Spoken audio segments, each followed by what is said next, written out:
हरियाणा में जातिवाद शोषण के बाद एक वरिष्ठ आईपीएस को खुद की जान लेनी पड़ी। वहां सरकार किसकी है? बीजेपी की। अब एक आईटी प्रोफेशनल को अपनी जान देनी पड़ी। उसने वजह बताई यौन शोषण को, और जिस संस्था पर आरोप लगाया वो और कोई नहीं, सुचिता, संस्कार, चरित्र में पवित्रता, देश के प्रति प्यार का पाठ पढ़ाने वाली संस्था आरएसएस पर। जी हां, आपने सही सुना, इसमें पूरी सच्चाई है। इसमें कोई राग लपेट नहीं है, क्योंकि जिस शख्स ने अपने अंतिम नोट में अपनी दर्दनाक कहानी बताई वो अब इस दुनिया में नहीं रहा। आरएसएस बीजेपी की मात्र संगठन है। आप में से कईयों ने आरएसएस चीफ मोहन भागवत की जुबानी सुना होगा ये बात कि जीवन में कैसे अपने चरित्र को पवित्र बनाकर रखना चाहिए। पूरा लेक्चर सुना होगा। अब देखिए, दूसरों को ज्ञान देने वाले मोहन भागवत अपने ही लोगों को सिखा नहीं पाए कि हैवानियत से कैसे दूर रहा जाए, इंसानियत को कैसे बरकरार रखा जाए। नमस्कार दोस्तों, मैं हूं परवीन सानी।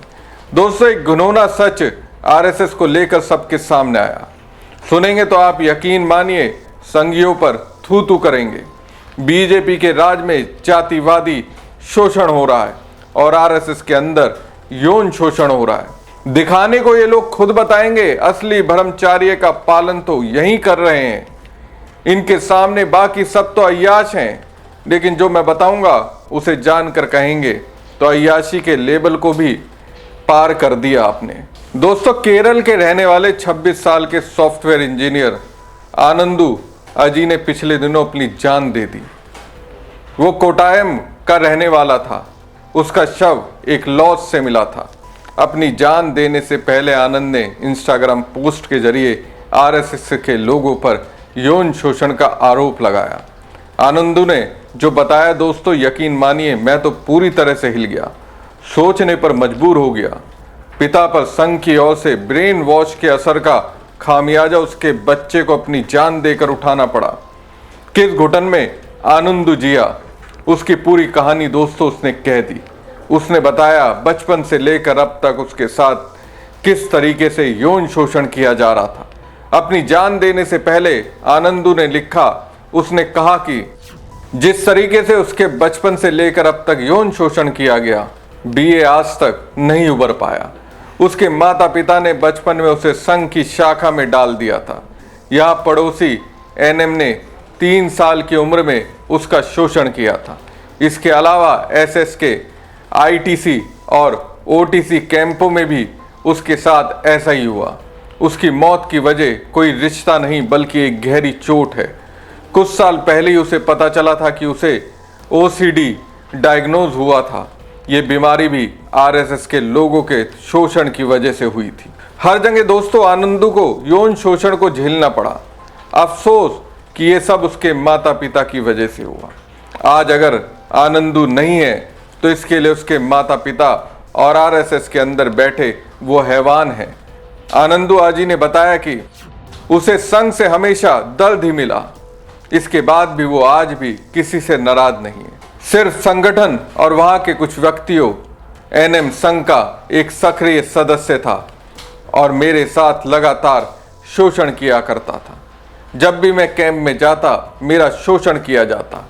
इसके साथ ही डंडों से कई बार पीटा भी गया। दूसरों को ज्ञान देने वाले आरएसएस चीफ मोहन भागवत को सुनना चाहिए। सुनना तो जरूर होगा, लेकिन अब तक जुबान से एक शब्द नहीं निकला है। खामोश हैं। बोलेंगे भी तो किस मुंह से बोलेंगे। दोस्तों, आनंदू ने आगे लिखा कि आरएसएस वालों से दोस्ती ना करें, भले पिता, भाई या बेटा हो तो भी दूर रहें। मेरे पास सबूत नहीं है, लेकिन इस बात का सबूत मेरी जिंदगी ही है। बचपन का ट्रॉमा कभी नहीं जाता है। दुनिया का कोई बच्चा वैसा दर्द ना सहे। जाते जाते आनंदू ने सबसे कहा, अपने बच्चों को भगवान के वास्ते आरएसएस से दूर रखो। अब दोस्तों, आरएसएस के अंदर बैठे लोगों की घिनौनी करतूत का मामला सामने आया तो कई तरीके के सवाल खड़े होने लगे। कांग्रेस इसको लेकर संघ पर हमला बोल रही है। कांग्रेस ने एक्स पर पोस्ट करते हुए लिखा, केरल के आईटी प्रोफेशनल आनंदू अजी ने अपनी जान दे दी। आनंदू अजी ने जान देने से पहले जो लिखा है वो भयानक है। मैं बचपन से आरएसएस से जुड़ा था। आरएसएस में कई लोगों ने मेरा बलात्कार किया। आरएसएस के आईटीसी ओटीसी कैंप में मेरा बलात्कार हुआ। आरएसएस के लोग कई बच्चों का दुष्कर्म करते हैं। बचपन में आनंदू के साथ हुई इन घृणित घटनाओं ने उन पर मानसिक तौर पर बुरा असर डाला। उन्हें डिप्रेशन और कई मानसिक बीमारियों ने घेर लिया। आखिर में वो इसे झेल ना पाए और अपनी जान दे दी। आरएसएस को लेकर ये बेहद गंभीर बातें हैं जो एक युवक ने जान देने से पहले लिखी है। इस पूरे मामले की जांच होनी चाहिए। इससे जुड़े आरएसएस के लोगों को सजा मिलनी चाहिए। आरएसएस की वजह से आनंदू ने जीते जी जो प्रताड़ना झेली, जो दुख झेला, जो मानसिक सदमा सहा, वो भुलाया नहीं जा सकता। आनंदू को हर हाल में न्याय मिलना चाहिए। साथियों, जो आनंदू अजी ने लिखा वो तो दर्दनाक है ही, खौफनाक है ही। ये एफआईआर आज हुई, इसमें आरएसएस का नाम नहीं। किस बात का डर है कि जो डाइंग डिक्लेरेशन एक तरह से मान लीजिए, वो उसमें आरएसएस का नाम एक बार नहीं अनेक बार लिखता है, लेकिन एफआईआर में आरएसएस का नाम नहीं है। यह क्या आतंक है, क्या मजबूरी है कि आपको आरएसएस का नाम लिखने में डर लग रहा है? ये कैसा संगठन है साहब? सिस्टम घबरा जाए, क्या उस संगठन का होना इस समाज के लिए, इस सिस्टम के लिए, इस सरकार के लिए, इस देश के लिए अच्छा है, जिससे सिस्टम डरता हो? यह एफआईआर की कॉपी मैं आपको सर्कुलेट करूंगा। आनंदू अजी, जो उसके साथ हुआ, बचपन से होता आया, उसने उस दुर्भावना से, जो उसके अंदर एक अवसाद था, उससे लड़ने का बहुत प्रयास किया। 22 साल तक लड़ा और 22 साल तक झेलता भी रहा जो उसके साथ हो रहा। फिर उसने हार मान ली। और जब आप उसका पत्र, उसका जो पोस्ट है वो पढ़ेंगे तो आपको मालूम पड़ेगा कि अपनी मां से माफी मांग रहा है, अपनी छोटी बहन से माफी मांग रहा है। वो कह रहा है मेरे जीवन के सबसे अच्छे अगर कोई अनुभव हैं या सबसे अच्छे रिश्ते अगर वो हैं तो मेरी मां और मेरी छोटी बहन से हैं। आपके आंखों में आंसू आ जाएंगे जब वो उसकी पोस्ट का वो हिस्सा आप पढ़ेंगे। कैसे भेड़ की खाल में छुपे हुए भेड़िए ये संगठन चला रहे हैं। 100 साल मना रहे हो, डाक टिकट जारी हो रहा है, सिक्का जारी हो रहा है, हो क्या रहा है अंदर? दोस्तों, अगर आनंदू के अंतिम नोट का सत्य माना जाए तो यहां सिर्फ एक के साथ दुष्कर्म जैसी घटना नहीं हुई, कईयों के साथ हो रही है। कई भुक्तभोगी, हालांकि कईयों की जुबां अभी भी सिली हुई है। प्रियंका गांधी ने सोशल मीडिया पर लिखा, आरएसएस को इन आरोपों की पूरी जांच होनी चाहिए। अपने अंतिम संदेश में आनंदू अजी ने आरोप लगाया कि आरएसएस के कई सदस्यों ने उनके साथ बार बार दुर्व्यवहार किया।